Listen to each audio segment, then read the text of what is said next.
Hey everyone, we are live for our Sunday weekly warm up where the Teach Better team gets to be live every single Sunday at 8 p.m. Eastern, exclusive in our private Facebook group, which you can all have access to over at teachbettergroup.com.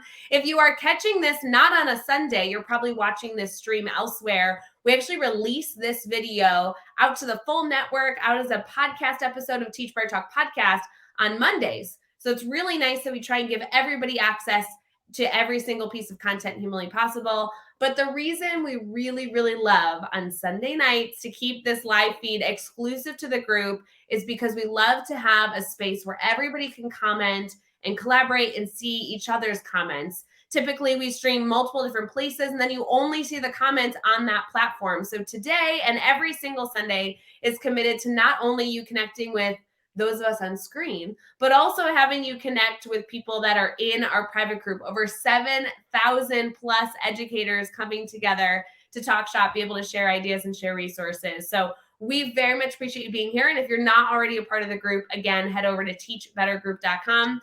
We are very excited to interview the one and only Karen, who I know you guys already know because she's a part of our internal team. She has a ton with the blog department, so you've probably already engaged with her before, but now we get to today do kind of a deep dive. Who is she as an educator? What are her passions? And we have some really fun ideas for you in case you are waiting till the last minute to make some Halloween plans. So we will be right back. And in the meantime, please feel free to comment, say hello to everybody here, and make those connections.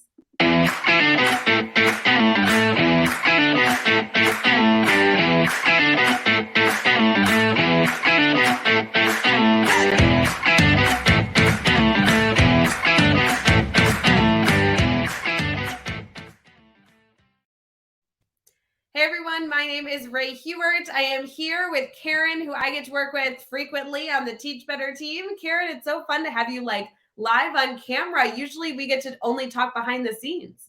Right. This is fun. This is so good. So Karen, if our community here is maybe connecting with you for the first time, which truly would be hard for me to believe because they probably have engaged with you and just maybe didn't know that they were engaging with you, because I know you're a part of a really incredible department in our team that edits all the incredible blogs over at teachbetter.com/blogs. But tell us a little bit about who you are, kind of what you do in education, all the jazz. Cool. Yeah, so I edit for the Teach Better team. So anything that you guys send in, I'm so lucky to be able to read it ahead of time before it goes public on the blog. But besides that, I'm a 6th grade special education teacher in Michigan. I have throughout the years worked in Illinois and in Michigan, and I've taught every grade K through 12, but I'm having so much fun in 6th grade right now.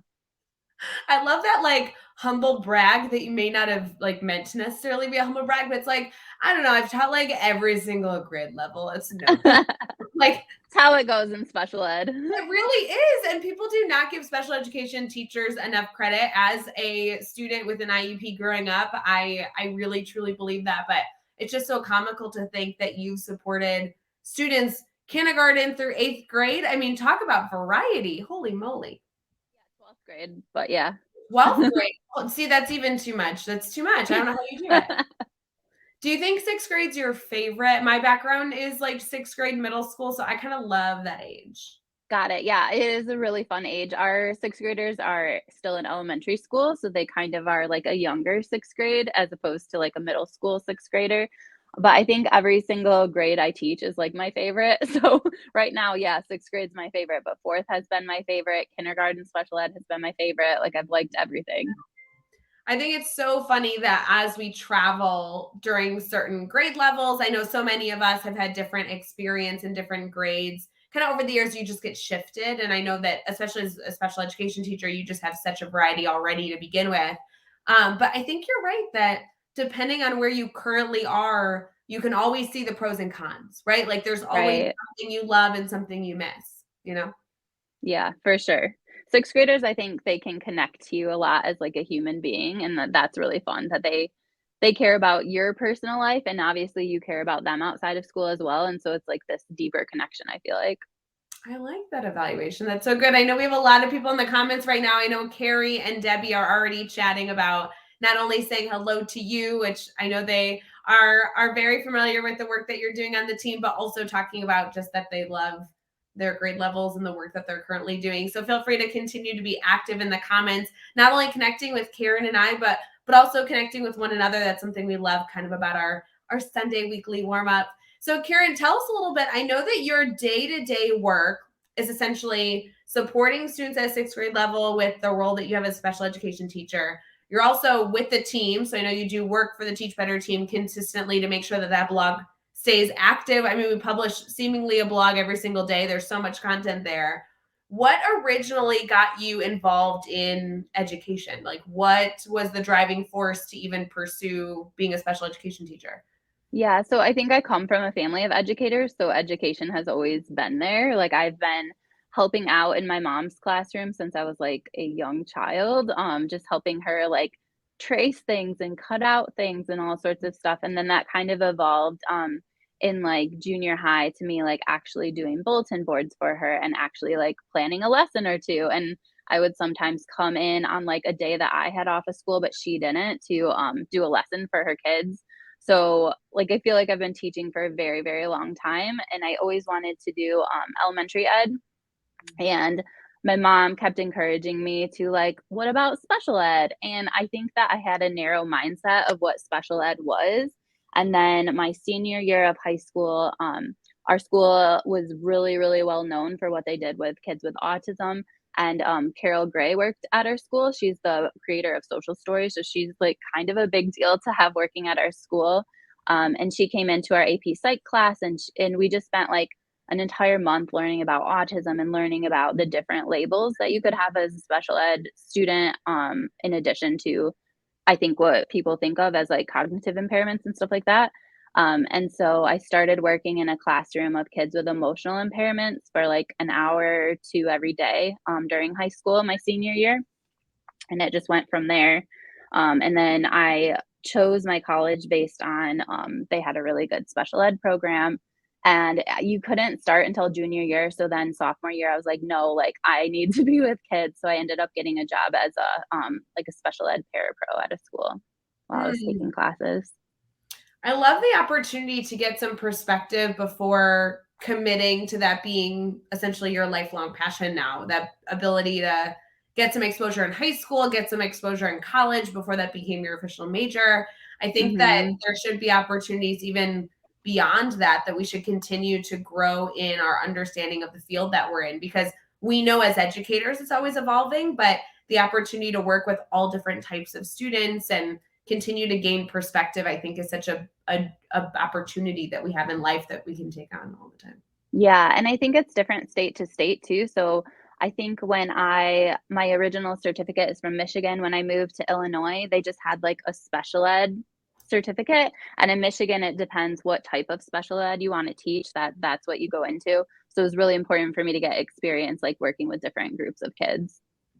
I have to say, this past weekend I was with some friends out of town, and there was this like get together, this Halloween party, and the special education teacher that I most recently co-taught with, who I just think literally the world of. I think she's one of the smartest educators on the planet. She was always a problem solver, just such an asset to not only my development like as an educator, but of course the students as well. But she was there, and so I just felt so lucky to like be around her again, because Mm-hmm. there's so much that I learned from being able to have her teach me about the students that were in my classroom, and really truly learning how to co-teach successfully and learn about the fact that she had an expertise in an area that I wasn't fortunate enough to have. So learning from her was just like an unbelievable asset. She's phenomenal.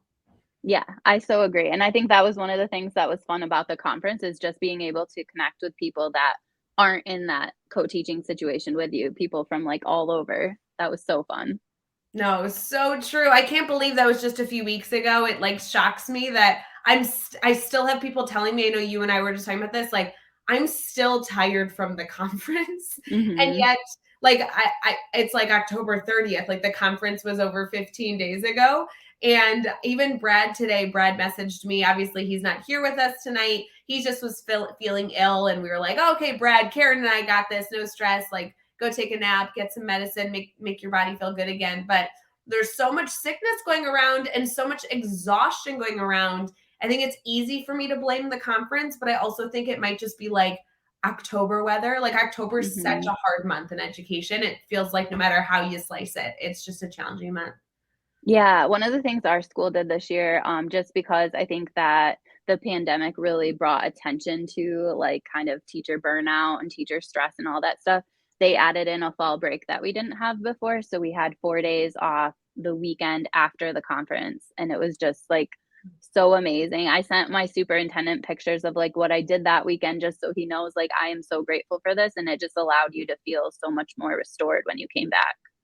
So it's interesting, Karen. I've never worked in a school district. Obviously, we've worked with them with Teach Better, but I've never worked within one myself as an employee where we had a fall break. But I have heard that from 2 or 3 other people this week that shared with Mhm. me their appreciation, their value of having just a little more time off than Yep, they typically did in the month of October specifically. I think we always appreciate a day off here and there, of course. We absolutely. need it, but October seems like the right time. So how did they structure it? Was it like over a weekend? Was it a full week? Tell me a little bit specifics in case Yeah, the educators listening wants to go pursue this. so basically they wanted us never to go more than 6 weeks without a break, so that was how our whole calendar was structured, and it's even more, involved than that because when I actually look at the calendar, we never have more than 2 or 3 weeks without a change of pace. So, like, this weekend coming up on Friday, we have professional development, so that just kind of, like, changes up the pace a little bit, yeah. But we had, conferences the week right after we got back from the conference. And so we had conferences Tuesday into the evening, Thursday into the evening, and then Friday the kids had a half day, and we went the rest of the day with a regular schedule, but doing conferences. And so then we had Monday and Tuesday off. Nice. And those are Nice. good days to have off too if you're going on vacation or something. I think lots of times it's a Friday or a Monday, but to have like Monday and Tuesday off is really nice.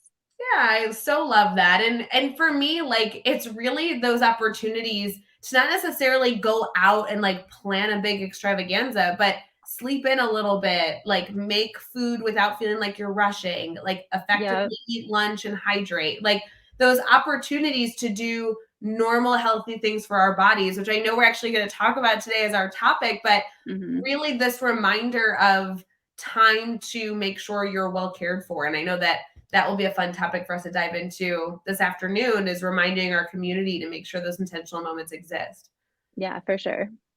So in addition to obviously your time in the classroom, which I know you continue to do so many great things, we're going to talk a little bit about more into how to care for your well-being as we get into the show. Before we do that, Karen, tell me a little bit about how you got involved in Teach Better, because we have a lot of people in our community who are a part of this family. Many seem to, occasionally work in like, how do you join the Teach Better team? How do you work for the Teach Better team? Were you in the community for a long time? I know the answer. I'm just pretending like I don't know the story, but like tell us a little bit about how you got involved because every single educator on our team got involved differently. Yeah, so, I heard about the Teach Better team before it was even called Teach Better, Yeah. because my cousin started to work for them, I think possibly even before you, Ray, I'm not Oh, sure. Michelle was like one of the first people to ever work in Teach Better of all time. She was well before me. Yes. Yeah, so she told me about this thing called the grid method, and she's not an educator, so I feel like I needed educators later to tell me more about it. But anyway, she shared when there was an opportunity to start blogging for the team when the blog opened up, and so I started doing that. And I just would periodically blog. I think that's important to know. You guys don't have to do it all the time. Just like one here and there when you're excited about something is great. And then I heard that there was an opening to be a editor for the blog, and I was like, heck yes, like this is perfect. I am editing stuff all the time. I'm on the board for our library. I'm constantly editing stuff for them. I also work at a nature center and I edit for them. It's just like it's something that naturally comes to me, and so it was like the perfect opportunity. So fun. I love when those things just work out at the right time, right? Like Yes. seemingly at the perfect time, just kind of all came together, which is so special. Shout out to Michelle, who's been an administrative assistant within our team for the last 7 years. And so glad that she got you involved and tricked you into being a part of not only the Teach Better family, but our internal crew that makes all the pieces run. I think there's so many educators who unfortunately have this misconception that like the team runs from like 1 or 2 people contributing, and it's just absolutely not true. Like there are 23 really, really, really hardworking educators day in, day out, making sure that the blog's operating and the podcast network is supported and the admin mastermind exists and courses are being produced and all these incredible things. So just, I really appreciate that even though your role is not always like on camera or being advertised, it's such an important piece to people being able to go to our blog and say, give me a new idea from a guest blogger. I mean, we have blogs publishing there constantly. It's so special. Yes, and it's so important to all the people that do blog for us, like, they are also helping, just put together all this knowledge and all this information, and it's so fun. There was one time, oh, it's been a while now, it's a few months ago when I read a blog by Alexis Shepard, and I just wanted to stand on a table and, like, have everyone read it, and it's like, it's not out yet, it's not published, so I can't, but oh my gosh, it was so good. Yeah, well, that's the tricky part, Karen, is you get exposed to the content well before anybody else. It could be days or weeks before anybody else gets to it. So you might feel empowered on like this Tuesday editing a blog, and yet everyone else doesn't get to read it for another few weeks. That must be a very strange opportunity. Like, this blog will come out and you must read it. It's so Yes, good. exactly. So fun. Well, shout out to everybody internally who makes the ship sail. And I do have to say, none of this would be worth it if it wasn't for the educators that are a part of this Teach Better community, this Teach Better family, all of you contributing even right now in the comments and with the likes and sharing and just being a part of this family. We really do appreciate you. And it kind of makes what Karen and I do worthwhile. So Karen, we are going to get into a really important topic today. I want to make sure we leave our community with some action steps, some things to consider. Yes, we'll talk about like self-care as an overarching philosophy, but our hope is actually to talk about it in the here and now. What does it look like October 30th, October 31st, November 1st? What can we do to make sure that we're being good to our bodies, good to ourselves, good to our mental strain? So we'll be right back to dive into some discussion.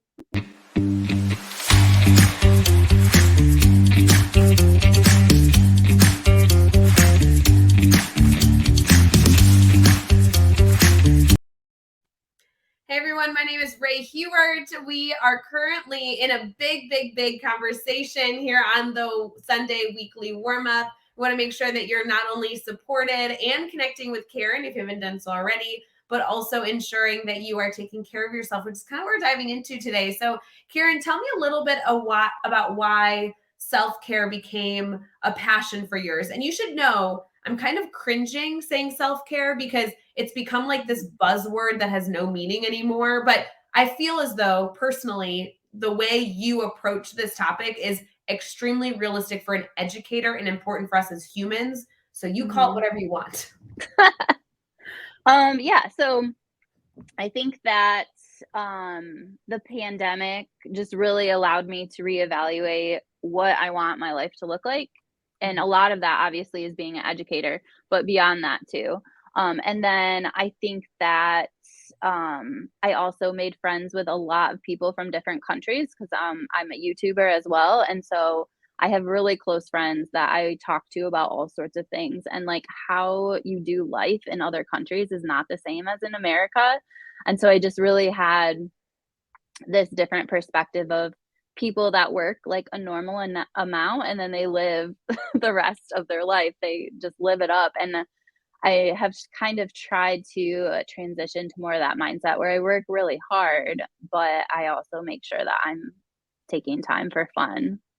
Well, I know we're going to get into some strategies that our community can actually do this week to do that better. But tell me a little bit about this transformation or reflection that you went through during COVID. I know a lot of us did some personal reflection of wanting to better take care of our bodies and re-envision essentially what we want our life to look like week to week. What do we want our life to look like? But I'd love to hear more specifically about the work that you did. What did you consider? What questions did you ask yourself?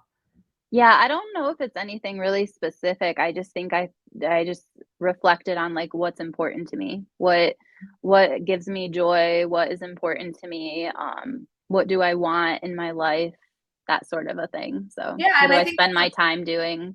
I think that's a perfect first step if somebody's considering today, hey, I want to be more like Karen. I really want to like think through and make these intentional decisions, which I think is good to reflect on, even if you feel like you've been intentional in the past. Why not take an intentional moment now and just do a gut check? Like, am I making the right decisions on a consistent basis? And I don't know, Karen, Hmm. what do you think? Maybe you can consider like 3 to 5 key things that you want to see in your life that bring you joy, that allow you to feel like a fulfilled person. What are your thoughts on that?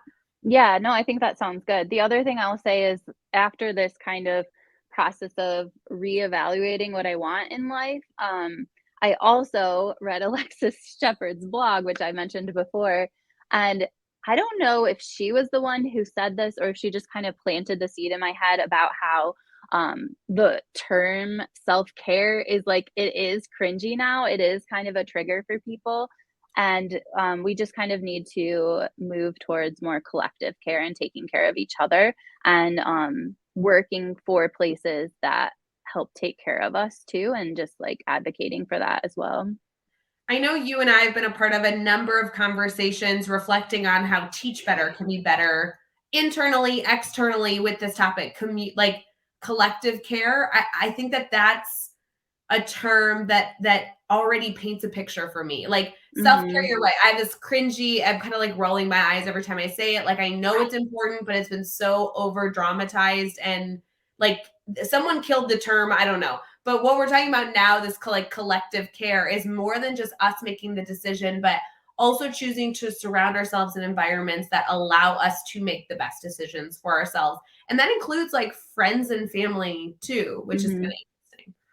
Yeah, for sure. And setting boundaries too. Sometimes it's not bubble baths. It's setting boundaries and taking your vitamins and going to bed early and just boring stuff that you have to do to be your best. Yeah. So, Karen, something I really, really have learned about you, and it's something I truly, I say this with like as much, I like love this about you, is that you have modeled over and over and over and over for me this ability to set boundaries without it being like I don't know, aggressive. Like I don't know how to say it in a way that when you are so good at communicating when you need something and when you don't. You're so good at communicating, "Hey, this is where my line ends."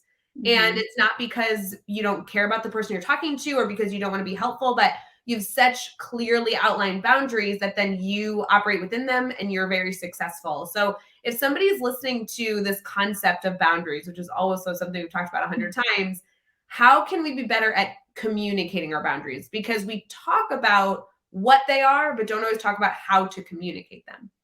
Hmm. Yeah, I don't know. I think I just usually say what's on my mind, so there's that. But I think also just this idea of collective care might help as well because it's not always about you, but a lot of times you're advocating for other people that might have the same needs as you. In my case, my requirements for sleep are a bit more extreme than the average human, but like everyone needs that. So that's something I'm going to advocate for if like hours are too much or whatever. So thinking that it's not just you you're advocating for, but everyone else that you work with. Well, and I feel as though the language you use is very much like that you've taken time to consider this and you want to share what you've come to as a result. It's never, I don't know a good example, but it's never like, Rae, I can't do that, so figure it out yourself, right? It's not a boundary that like creates animosity. It's a boundary that says, Yeah. I've been reflecting on this. I don't think this is a good choice for me. And so I want to have a dialogue about it because if I can't do it, how do we still ensure that there's success even though I'm not the one to solve the dilemma that we're in. I don't know a good example, but Yeah, and maybe offering options for how Mhm. you could do it. Like I know one time there was somebody who wanted me to meet at like I think like 6:30 or 7 a.m. on a snow day when we knew there was a snow day. So like instead of just saying like no, that's not going to happen. Um when can you do it? Cuz maybe it's not in that snow day, but maybe you're open to meeting before school on the next school day or something. Well, and I think that there's, now that I'm listening to you speak, I think it also has to do with the tone you use, Karen. You have very, like, I don't know how else to keep saying, I'm saying the over thing over and over, but it doesn't sound like you're trying to be argumentative. It's a very soothing tone. You know what you feel very confident with what you're communicating. So it doesn't come across out of anger. It's just, that won't work, but here are some other options. And it sounds like you're caring for that person while also caring for yourself, which I think is a Mm-hmm. skill that a lot of us need to practice, is not just saying yes because you feel like you have to, and not saying no to be rude, but finding that middle ground of making sure that you both can be successful in whatever you're trying to problem solve through. Yeah, and I think one thing that might help is just always knowing why you're doing what you're doing. You know, why do I teach? Why do I work for the Teach Better team? Why do I work for my school district? Why do I work specifically in my position in my school district? And just thinking about those bigger whys, I think really ground you so that you can have better boundaries. So, some interesting action steps for, or challenges that we can give our community here when it comes to collective care. I really love that. I'm going to write that down so I don't forget that. I wonder is first identifying what those core values are, and what you, when you're envisioning your life, not only like 5 years from now, but day to day, what you want your life to look like. Maybe identifying those 3 to 5 core pillars that you want to operate around. And then from there, it's practicing communicating boundaries, which I truly believe is a skill. I don't think you can be good at it right off the bat, but I wonder if there's some strategies in our tone, and some strategies where the speak and, or the way in which we speak and where we're coming from can allow people to be successful. Hmm. For sure. Be good. Any other things that you want our community to consider as you're thinking through strategies of this collective care mindset, this approach, this possibly, a really big impact on our community as we head into November? Right. One of the things I think that has also been big for me lately is like, okay, if I know my why and I know why I'm doing what I'm doing, I also want to be intentional about like what brings me joy and what like just makes me get like this sparkle of joy. And think about like a weekend that you've had that has been amazing. And like think about specifically what you did in that weekend and pick out certain aspects of that, like maybe you hung out with your friends, maybe you did something for your faith or spiritual journey, maybe you explored someplace new, and then see if you kind of can use those as a recipe for planning like future weekends, or to plan your school year out ahead of time, and just making sure that not only are you setting boundaries, but you're also making so much time for like joy and for play and all those sorts of things. Such an important tip. And I hope you all choose to connect with Karen even well beyond today's conversation, because as you are reflecting on your own life, your own goals, your own mission in this collective care, Karen is accessible to answer questions and kind of help you through your journey, as well as we all continue to be better every single day. Karen, I know we have some strategies for those people who are listening, not only about collective care, but also about Halloween tomorrow. Should we transition with some quick tips before we wrap up? Sure. All right, we'll be right back.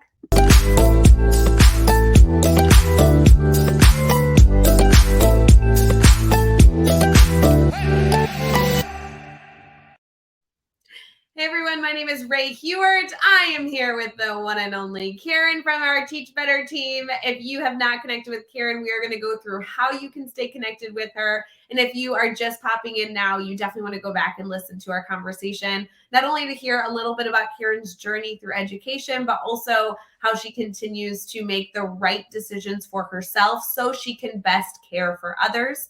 It's a really important concept that we would love to challenge you to consider as you head into the month of November, as we wrap it up. Before we head to November, though, Karen, tomorrow's Halloween. And you know that schools are going to be nutty because it's Halloween and it's crazy. So if it's Sunday right now and people don't have plans of maybe doing anything Halloween related tomorrow, tell us a little bit about what you're doing. Maybe this will spark some ideas. Oh gosh. So last minute, our sixth grade team was trying to think of an idea for a costume, and like last year, we were nonsense words from like a assessment. We would like, I don't know, like just ridiculous words that were nonsense ones, and we would try and use our imagination to think of what that nonsense word would look like. This year we're being PEMDAS. So Oh, someone is parentheses, exponents, multiplication, division. I'm subtraction. I love that. I would love to hear in the comments anybody with us live if you want to comment with what maybe your costume is tomorrow. I know some schools dress up, some don't, but we'd love to hear what your costume is, whether it be in school or out of school.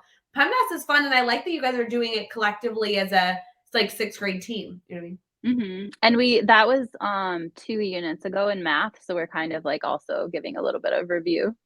See Sure. who can figure it out first. I love that. It's a great idea. I know there's so many different collective costumes. I've seen like crayons before and like all that fun. And it's always cool to see what the teachers dress up as well.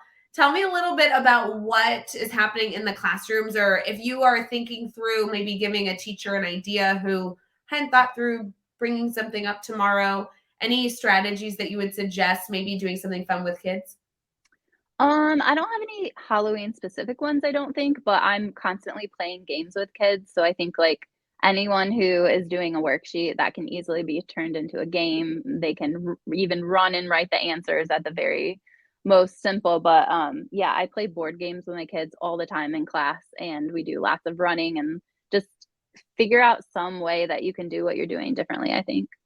That's a great challenge. Karen, I know you're also a really, really big reader and an advocate for just continuously bringing literacy into the classroom. I know like Halloween books might be fun to do as well. Yeah, that's true. Mhm. Actually, I just read one that to my nephew, he's 3 months old now, and I visited him today. It is not necessarily a Halloween book, but it has a witch in it. And I think it would be good for like all ages just because there is some like multiple layers of humor in it. It's called Piggy Pie, and it Ooh, is just this witch who wants to make she has had enough of all these witchy recipes and she wants to make piggy pie, but she doesn't have the pigs, and so she goes searching for the pigs. And she goes to a farm where the pigs know she's coming and have like hidden themselves in various costumes so she can't find the pigs. And then finally at the end she finds the wolf, spoiler alert, sorry, from the Three Little Pigs book, and they go off together deciding to have lunch together, and you can see in their like thought bubbles that the witch is thinking about having a wolf sandwich and he's thinking about having a witch sandwich. So it's very it's cute. it's so fun. You have people in the comments also saying that they love that book. That could be a really good way to just like add a little boost to the day. I feel like any student, any age loves story time, and this is just a fun opportunity to bring them all together and have a little bit of that time together. Yeah, for sure. I know I was always like a huge fan of using five senses to engage my students. So even if you don't have anything going on tomorrow related to Halloween at all, because I know a lot of schools won't necessarily even be an advocate for like bringing holidays into schools, which I totally respect and understand. Something I always enjoyed when I wanted to set the tone differently or be able to control the energy level that's coming into the classroom because of a lot of different factors is like turning the lights really down low and putting like Hmm. the fireplace on a loop that so you walk in and you can hear the crinkling of the fireplace and kind of feel like a different energy. I feel like any opportunity to add some fun spark to the room tomorrow could be a good way to go.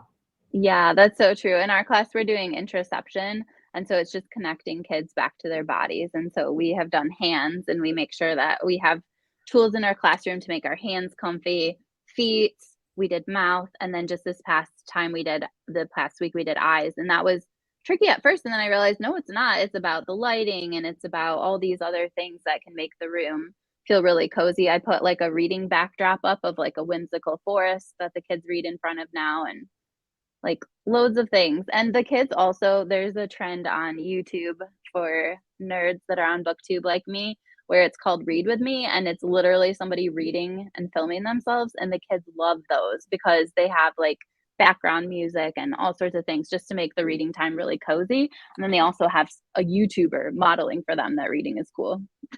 Oh, good. I feel like this gave me a lot of ideas for I know that all of us teach, different age students and in different communities, but really all these different ideas hopefully gave you something special you can do, whether it be for the full time you have students or just like 3 minutes, 3 special minutes tomorrow to kind of set the energy level and do something just a little special. So I love all these suggestions, Karen. We are going to wrap up here where Karen is going to share the way that you can stay connected to her. But before we do that, Karen, I'm going to be in so much trouble if I don't mention that November 1st, we have something huge happening on our team where applications for our ambassadors are opening. This only opens once a year, so it's a really big deal on our team that ambassador applications will officially be open. They are open November 1st through the 27th, so you have all month to apply. And the application won't take you that long. It's like 15 minutes, but we want to make sure that you have the time to fill out that application. We know you're all very busy. So if you haven't already put this application opening on your calendar, you definitely need to do so. We'll be right back. Here is a few more details of information as you prep to apply November 1st for the Teach Better Ambassador Program.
Karen, as we wrap up our conversation, I'd love to make sure our community here has an opportunity to connect with you, not only through the blog department by being a guest blogger, but also just by connecting with you as an incredible educator. Would you mind sharing how they can stay connected?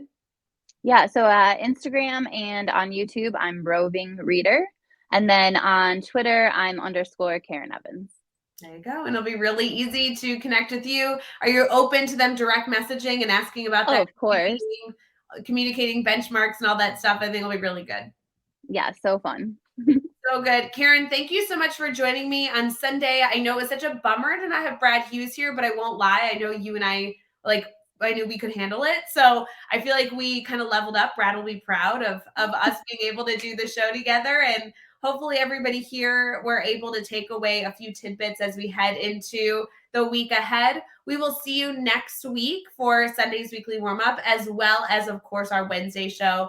Wednesday Wake Up is always a fun opportunity to check in with you midweek, and we are live bright and early in the morning. So make sure you have all the things on your calendar. Karen, thank you so much. I appreciate you taking time out of your Sunday. Yeah, thank you. This was fun. So good. For everyone else, we hope you have a wonderful week, and let us know how it goes. Bye, guys.